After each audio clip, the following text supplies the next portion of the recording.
గత 2-3 రోజులకు మునుపు రాష్ట్ర వైద్య ఆరోగ్య శాఖ మంత్రి అయిన సత్యకుమార్ గారు వైఎస్ఆర్ జిల్లా పేరుని మార్చాలి అని చెప్పడము, మరి అదేవిధంగా ముఖ్యమంత్రి చంద్రబాబు నాయుడు గారికి ఒక రిప్రజెంటేషన్ ఇవ్వడము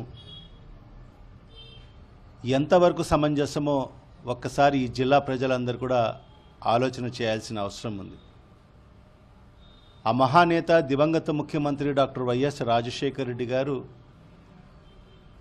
ఆయన 5 ఏళ్లు ముఖ్యమంత్రిగా పనిచేసి మన జిల్లా వాసులకు ఒక గర్వకారణం. ఆయన మన జిల్లాకు సంబంధించిన వ్యక్తి కాబట్టి ఒక ప్రజానాయకుడు ప్రజలకు ఏ అవసరాలు ఉంటాయని అవన్నీ కూడా గమనించి గతంలో ఏ ముఖ్యమంత్రి కూడా చేయనటువంటి సంక్షేమాన్ని అభివృద్ధిని చేసి చూపించిన వ్యక్తి ఆ మహానేత దివంగత ముఖ్యమంత్రి డాక్టర్ వైఎస్ రాజశేఖర రెడ్డి గారు. సంక్షేమం అంటే కేర్ ఆఫ్ అడ్రస్గా ఆనాడు రాజశేఖర రెడ్డి గారు మారడం జరిగింది. దేశానికి ఆదర్శంగా నిలవడం జరిగింది. ఆరోగ్యశ్రీ పథకం ప్రవేశపెట్టి కొన్ని లక్షల మందికి ప్రాణదాతగా మారడం జరిగింది. దేశానికే మరి ఆ పథకం ఆదర్శంగా నిలవడం జరిగింది.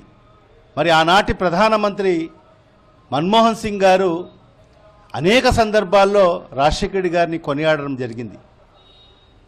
ఆంధ్ర రాష్ట్రం అనేది ఒకటి ఉంది. ఆ రాష్ట్రంలో ఆరోగ్యశ్రీ పథకం అది అమలవుతుంది. ఆ పథకాన్ని దేశవ్యాప్తంగా అమలు చేస్తే పేద ప్రజలకు ఎంతో ఉపయోగంగా ఉంటుందని చెప్పి కూడా ఆయన ప్రధానమంత్రిగా చెప్పడం జరిగింది. అంటే అంత మంచి పరిపాలన ప్రజలకందరికి కూడా అందించడం జరిగింది. మరీ ముఖ్యంగా ఈ రాయలసీమ ప్రాంతం అత్యంత వెనుకబడిన ప్రాంతం. మరి ఈ ప్రాంతం గురించి మరి అనేక మంది ముఖ్యమంత్రులు అయ్యారు. ఇదే చంద్రబాబు నాయుడు రాయలసీమ ప్రాంత వాసే, కానీ ఆయన రాయలసీమకు ఎలాంటి మేలు చేసిన వ్యక్తి కాదు. చెప్పుకోవాలంటే ఆయన రాయలసీమ ద్రోహిగా మనం చంద్రబాబు నాయుడిని అభివర్ణించుకోవచ్చు. మరి అలాంటి పరిస్థితి నుంచి ఈ ప్రాంతం చాలా వెనుకబడిన ప్రాంతం. దాంట్లో మరీ ముఖ్యంగా కడప జిల్లా అత్యంత వెనుకబడిన ప్రాంతం అని చెప్పి మరి ఈ ప్రాంతానికి సస్యశ్యామలం చేయాలి, రాయలసీమకు సస్యశ్యామలం చేయాలని చెప్పి మరి ఆనాడు పోతిరెడ్డిపాడు హెడ్ రెగ్యులేటర్ని 11,000 క్యూసెక్ సామర్థ్యం ఉన్న దాన్ని 44,000 సామర్థ్యానికి పెంచడం జరిగింది.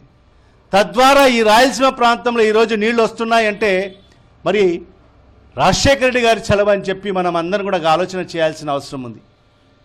మరి అలాంటి కార్యక్రమాలు చేసి మరి అదే తరహాలో రచ్చబండ అనే కార్యక్రమం శ్రీకారం చుట్టి నేను అమలు చేసిన సంక్షేమ పథకాలు ప్రజలకందరికి కూడా చేరువ అవుతున్నాయా లేదా అని చెప్పి నేను ప్రజల్లోకి వెళ్ళాలి, ప్రజల్లోకి వెళ్ళి ప్రజలతో తెలుసుకోవాలని చెప్పి ఒక బృహత్తరమైన కార్యక్రమాన్ని శ్రీకారం చుట్టే భాగంలో మరి ఆయన అకస్మాత్తుగా ప్రమాదవశాత్తు మరణించడం జరిగింది.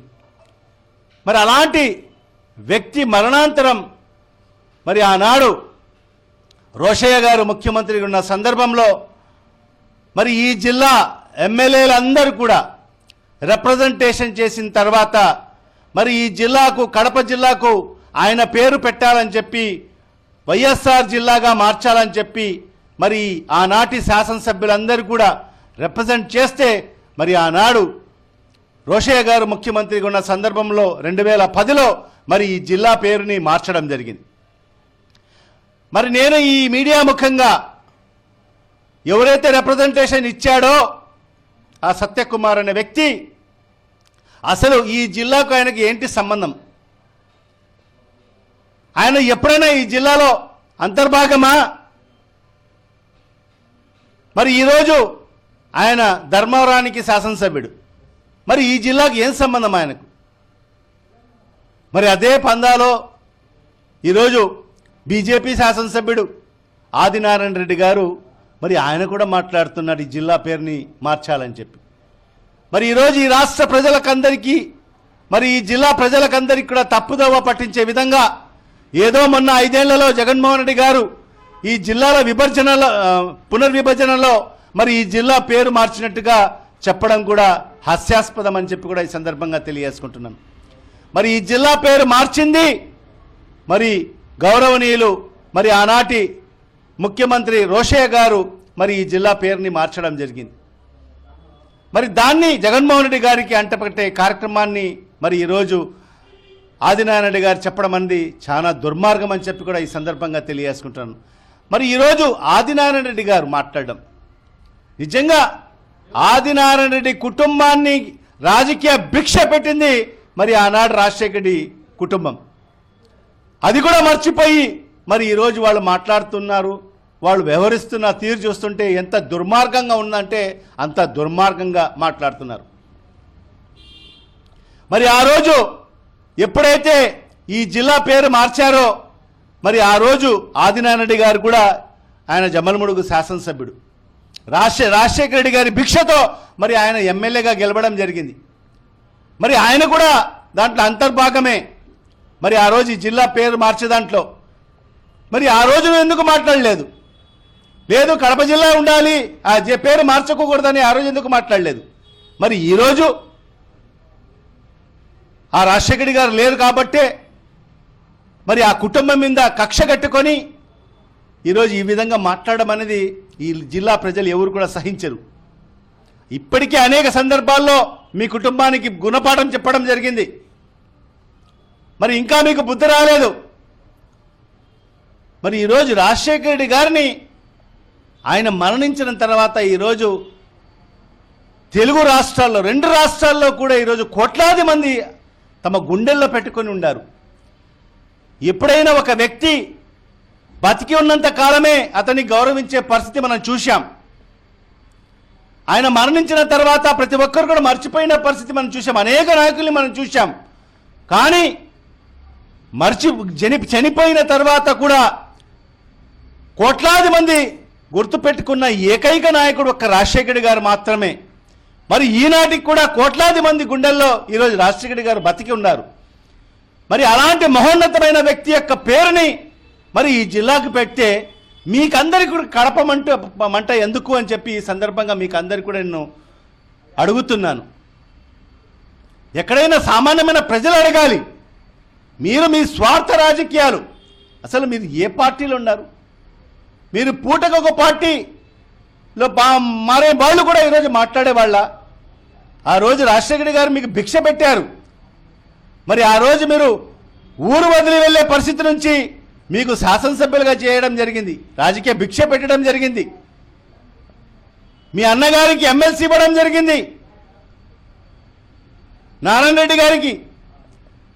మరి అదే తరహాలో మీరు ఆ రోజు రాజశేఖర రెడ్డి గారు మరణాంతరం తర్వాత మీరు తెలుగుదేశం పార్టీలో అన్నదమ్ములు ఇద్దరు కూడా మారడం జరిగింది. మరి ఈరోజు బీజేపీలో ఉన్నారు.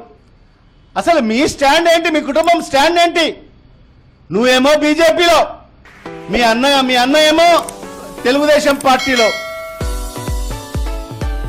అంటే మిమ్మల్ని అసలు ప్రజలందరూ కూడా అసహించుకునే పరిస్థితి ఉంది. మీరా మాట్లాడేది రాజశేఖర రెడ్డి గారి గురించి, ఈ జిల్లా గురించి. మరి అదే తరహాలో ఆ సత్యకుమార్ గారికి కూడా మేము హెచ్చరిస్తున్నాం. నువ్వు ఈ జిల్లా ఎమ్మెల్యేవు కాదు. మరి ఈ జిల్లా పేరు మార్చడానికి నీకు ఏ అర్హత ఉందని చెప్పి కూడా నువ్వు ముఖ్యమంత్రి గారికి నువ్వు ఒక రిప్రజెంటేషన్ ఇచ్చావని చెప్పి కూడా ఈ సందర్భంగా ఈ జిల్లా ప్రజల తరపు నుంచి నేను అడుగుతున్నాను. అసలు దీని మీద డిబేట్ పెట్టండి.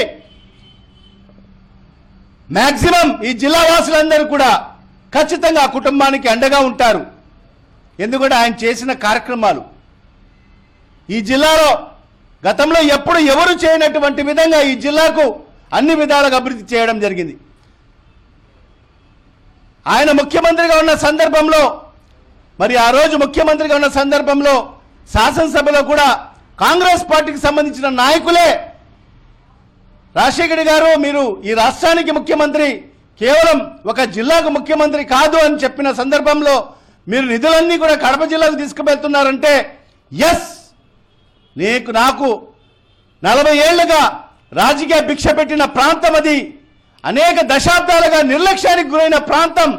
మరి ఆ ప్రాంతానికి న్యాయం చేయాల్సిన బాధ్యత ఆ గడ్డపైన పుట్టిన వాణిగా నా బాధ్యత ఉందని చెప్పి ఈ ప్రాంతానికి అభివృద్ధి చేసిన వ్యక్తి డాక్టర్ వైఎస్ రాజశేఖర రెడ్డి గారు.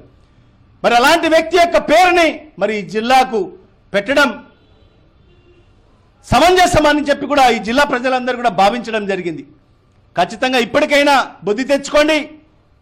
ఖచ్చితంగా ఈ జిల్లా వాసుల ఆగ్రహానికి గురి కాకండి. ఖచ్చితంగా ప్రతి ఒక్కరు కూడా రాజశేఖర రెడ్డి గారి వైఎస్ఆర్ జిల్లానే పూర్తిగా దాన్ని ఇట్లాగే కొనసాగించాలని చెప్పి కూడా ఈ రాష్ట్ర ప్రభుత్వానికి నేను డిమాండ్ చేస్తున్నాను.